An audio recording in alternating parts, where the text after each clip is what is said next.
تيتسائلوا اللي عندهم بطاقة الرميد اشنو غيكون المصير ديالهم من بعد هذا المشروع الملكي ديال تعميم الحماية الاجتماعية.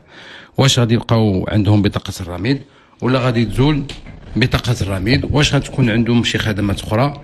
هو الجواب جا طبعا في هذا القانون ديال هذا المشروع اللي هو تعميم الحماية الاجتماعية، وتيوضح بأنه الناس ديال الرميد غتبقى عندهم بطاقة الرميد، لأن بعدا خصنا نعرفوا العدد ديالهم شحال، 11 مليون شخص اللي كيستافد من بطاقة الرميد.